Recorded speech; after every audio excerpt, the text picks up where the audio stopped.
NCERT class 9 history हमारा chapter था, chapter number 1 the French revolution. Class number 2 हम लोग देखते हैं। तो आगे हम लोग देखते हैं कि how a subsistence crisis happens.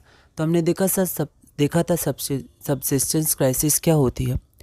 तो subsistence crisis an extreme situation where the basic means of livelihood are endangered. तो ये अक्सर फ्रांस में हुआ करता था, ओल्ड रेजिम में।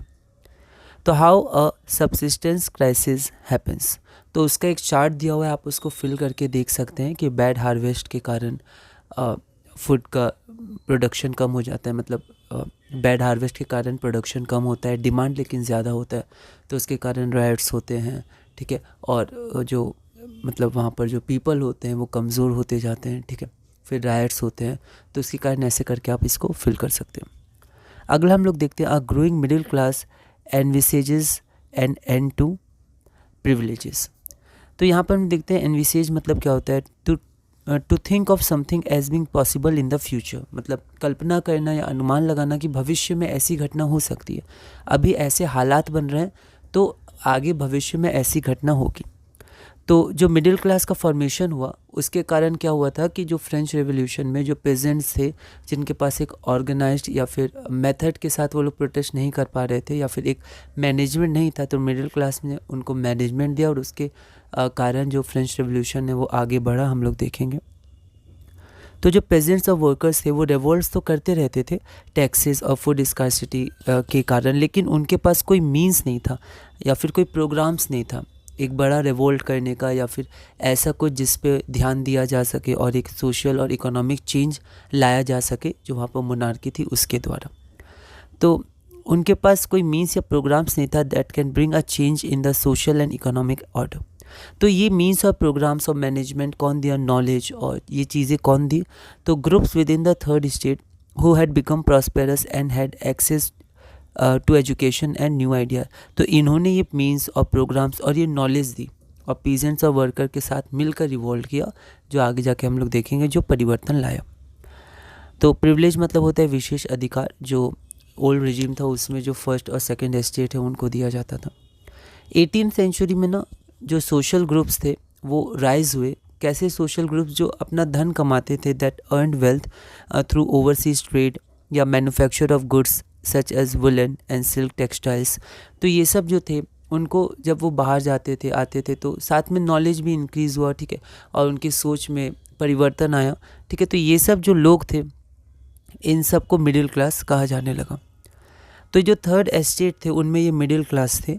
तो इनमें कौन थे, मर्चेंट्स थे, मैन्युफैक्चरर्स थे और साथ में लॉयर्स ऑफ और एडमिनिस्ट्रेटिव ऑफिशियल्स भी थे। ये सब क्या थे, एजुकेटेड थे और ये बिलीव करते थे कि no group in society should be privileged by birth. तो कोई भी सोसाइटी में जो ग्रुप है उसको जन्म से विशेष अधिकार नहीं दिए जाने चाहिए। एजुकेटेड थे, ये आइडियाज़ को स्टडी करते थे। A person social position must depend on his merit. तो उसकी मेरिट क्या है, उसकी काबिलियत कैसी है, उसके आधार पे सोशल पोजीशन देनी चाहिए, ये उसमें बिलीव करते थे। These ideas envisaging a society based on, तो ये जो आइडियाज़ थे वो उस सोसाइटी की कल्पना करते थे जिसमें फ्रीडम हो, इक्वल लॉज हो एंड अपॉर्चुनिटीज़ फॉर ऑल हो। तो इसमें बहुत बड़ा रोल निभाया था वहाँ के थिंकर्स ने, है ना। अलग अलग जगह के जो थिंकर्स थे उन्होंने भी ये रोल निभाया था कि जब आइडियाज़ मिले वहाँ के पीपल को, अलग अलग थिंकर्स के, जिन्हें फिलोसफर या दार्शनिक कहते हैं, ये सोचते हैं क्या सही है क्या गलत है, कोई गलत है कुछ तो उसको कैसे हम लोग ठीक कर सकते हैं। तो ये जो फिलोसफर्स थे इन्होंने अपनी थिंकिंग, अपने आइडियाज़ को बताया, ठीक है। जैसे इन्होंने बताया कि फ्रीडम होना चाहिए, इक्वल लॉज होना चाहिए, मोनार्की के पास एब्सोल्यूट पावर नहीं होना चाहिए, ठीक है। एक मॉन्टेस्क्यू थे, एक जज थे, तो इन्होंने भी डिवीज़न ऑफ पावर्स बताया था कि पावर्स को डिवाइड होना चाहिए, जिस the legislative, the executive, the judiciary, ठीक है। तो ये जो तीन होते हैं, लेजिस्लेटिव, एग्जीक्यूटिव और जुडिशरी, इनके बीच में जो पावर्स है उनका डिवीज़न होना चाहिए, तो इन्होंने बताया था। तो ये सब कुछ जो आइडियाज़ थे वो आइडियाज़ क्या हुए, कंट्री में डिस्कस होने लगे कॉमन पीपल के बीच, है ना। और जो एवरीडे की लाइफ होती है उनमें लोग एक दूसरे से डिस्कस करने लगे इन आइडियाज़ को, और ये आइडियाज़ स्प्रेड हुए among the people through books and newspapers. और जो लोग मतलब लिख या पढ़ नहीं सकते थे उनको ये सुनाया गया, मतलब ग्रुप्स में ये सब चीज़ें जो थी, आइडियाज़ थे, ये ग्रुप्स में ज़ोर ज़ोर से डिस्कस किए जाते थे, सुनाए जाते थे, ताकि जो लोग लिख या पढ़ नहीं सकते हैं वो भी इनको समझ पाए। तो red allowed, these ideas were red allowed in groups for the benefit of those who can not read और राइट। अगला आता है द आउटब्रेक ऑफ रेवोल्यूशन। अब रेवोल्यूशन कैसे शुरू हुआ, उसका आउटब्रेक कैसे हुआ। तो अब होता क्या था कि जब भी कोई लॉ पास करना होता था तो जो मोनार्क था, यहाँ पर लुई 16 थे, तो उनके पास ये पावर नहीं थी कि वो डायरेक्ट लॉ को पास कर सकें। क्या करना पड़ता था कि एक मीटिंग बुलानी पड़ती थी, उसे हम लोग बोलते हैं एस्टेट जनरल। तो एस्टेट जनरल होता क्या था, political body to which the 3 estate send their representatives. तो हमारे पास 3 एस्टेट थे ओल्ड रेजिम में, क्लर्जी, नोबिलिटी और जो थर्ड एस्टेट था, ठीक है, जिसमें बिजनेसमैन भी थे, पेजेंट्स भी थे, वर्कर्स भी थे, सब थे। तो क्या हुआ था कि ये तीनों एस्टेट के रिप्रेजेंटेटिव्स आते थे, मिल बैठ के वहाँ पर डिस्कशंस होते थे, मोनार्क भी रहते थे, और साथ में फिर लॉ को पास किया जाता था या फिर देखा जाता था कि लॉ पास होगा कि नहीं, वोटिंग होती थी। तो एस्टेट जनरल एक पॉलिटिकल बॉडी था जिसमें तीनों एस्टेट के रिप्रेजेंटेटिव्स आते थे। तो ओल्ड रेजिम का जो फ्रांस था उसमें मोनार्क के पास पावर नहीं था। Monarch did not have the power to impose taxes according to his will alone. तो अगर उसको प्रपोजल में टैक्स इंक्रीज़ करना है तो अकेले वो टैक्स इंक्रीज़ नहीं कर सकता था, ऐसे नियम नहीं ला सकता था। उसको क्या करना पड़ता था कि तीनों एस्टेट के रिप्रेजेंटेटिव्स के संग मीटिंग करनी पड़ती थी, फिर वोट होते थे और उसके अनुसार फिर आगे होता था। तो यहाँ पर जो मोनार्क था उसके पास ये पावर थी कि वो जब मन चाहे तब वो मीटिंग को बुला सकता है एस्टेट जनरल की। तो लुई 16 जो थे उन्होंने 5 मई 1789 को एक असेंबली बुलाई एस्टेट जनरल की to pass the proposals for new taxes. तो वो न्यू टैक्सेस पास करना चाहते थे। तो फिर जब उन्होंने मीटिंग बुलाई तो वो मीटिंग बुलाई थी वर्सलीज में, जिसे पैलेस ऑफ वर्सलीज भी कहा जाता है। ये एक रॉयल पैलेस था जहाँ पर किंग रहते थे लुई 16। तो यहाँ पर जो एस्टेट आए तो उनकी रिप्रेजेंटेटिव्स की नंबर, मतलब नंबर्स कितने रिप्रेजेंटेटिव आए, तो फर्स्ट एस्टेट को 300 रिप्रेजेंटेटिव्स रिप्रेजेंट कर रहे थे, सेकेंड एस्टेट को 300 रिप्रेजेंटेटिव्स रिप्रेजेंट कर रहे थे, और थर्ड एस्टेट क्योंकि वो बड़ा था, पॉपुलेशन का सबसे बड़ा भाग था वो, तो उसको 600 रिप्रेजेंटेटिव्स रिप्रेजेंट कर रहे थे। लेकिन इसमें जो मोर एजुकेटेड और मोर प्रॉस्पेरस मेंबर्स थे वही आए, क्योंकि हमने देखा था जो थर्ड एस्टेट है उसमें पेजेंट्स और वर्कर्स तो मैक्सिमम, मतलब मेजॉरिटी में रहती ही हैं, लेकिन कुछ बिजनेसमैन, लॉयर्स और भी जो प्रॉस्पेरस मेंबर्स थे वो भी थर्ड एस्टेट में ही आते थे। तो वो रिप्रेजेंट करते थे थर्ड एस्टेट को, और 600 रिप्रेजेंटेटिव्स थे। पेजेंट्स, आर्टिजन्स और वीमेन ये डिनाइड थे, मतलब इनको एंट्री डिनाइड थी, ये नहीं आने, एंट्री नहीं थी इनके लिए। अब पहले क्या होता था कि जब भी मीटिंग बुलाई जाती थी तो पहले जो वोटिंग होती थी वो हर एस्टेट एक वोट देता था, मतलब पहला एस्टेट का एक वोट, सेकेंड एस्टेट का मिलाकर एक वोट और थर्ड एस्टेट का मिलाकर एक वोट। लेकिन इस बार क्या हुआ, इस बार जो थर्ड एस्टेट था उन्होंने डिमांड किया कि नहीं, हर मेंबर का एक वोट होगा।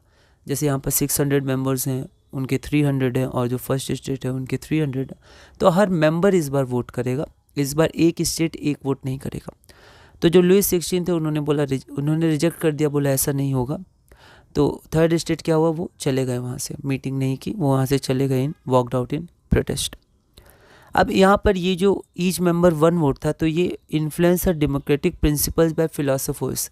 तो जैसे हमने जो फिलोसफर्स पढ़े उनके जो आइडियाज़ थे उनसे ये इन्फ्लुएंस था थर्ड स्टेट, इसलिए उन्होंने डिमांड रखी थी कि हर पर्सन का एक वोट होना चाहिए। अब रिप्रेजेंटेटिव्स ऑफ जो थर्ड स्टेट थे वो फिर क्या किए, वो एक मतलब हॉल में गए, hall of an indoor tennis court in the grounds Versailles, और वहाँ जाके उन्होंने एक ओथ ली। वो ओथ थी कि हम कॉन्स्टिट्यूशन ड्राफ्ट करेंगे फ्रांस का, जिसमें हम जो मोनार्क है लुई 16 उनकी पावर्स को लिमिट करेंगे, जितनी पावर्स उनके पास है तो उसको कम करेंगे और लिमिट करेंगे, उस पर एक चेक रखेंगे। तो उन्होंने अपने आप को डिक्लेयर किया एक नेशनल असेंबली, थर्ड स्टेट के मेंबर्स ने, रिप्रेजेंटेटिव्स ने, तो उन्होंने अपने आप को एक नेशनल असेंबली डिक्लेयर किया। उन्होंने ओथ ली कि हम ड्राफ्ट करेंगे constitution for France that would limit the power of the monarch. तो इसे द टेनिस कोर्ट ओथ भी कहते हैं। इसका एनसीईआरटी में एक पिक्चर भी दिया हुआ है, आप इसको देख सकते हैं। एनसीईआरटी आप रीडिंग ज़रूर करिएगा तो आप एक कनेक्टेड वे में पढ़ पाइएगा। अब जब इधर वो लोग नेशनल असेंबली कॉन्स्टिट्यूशन ड्राफ्ट का ओथ ले रहे थे और उसको बनाने की शुरुआत कर रहे थे, तो इधर क्या होता है कि सीवियर विंटर हुआ, फिर से बैड हार्वेस्ट हुआ, और फिर से जो डिमांड है वो डिमांड तो ज़्यादा थी पर प्रोडक्शन कम हो गया। बैड हार्वेस्ट हुआ सीवियर विंटर के कारण, तो प्राइस जो ब्रेड का था वो इंक्रीज़ कर गया।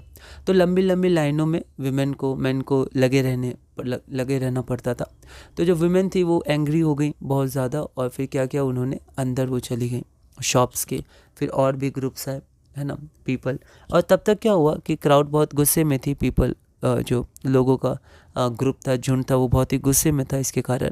और उसी समय किंग ने ऑर्डर कर दिया troops to move into Paris. Paris में अपनी आर्मी को, ट्रूप्स को भेज दिया गया।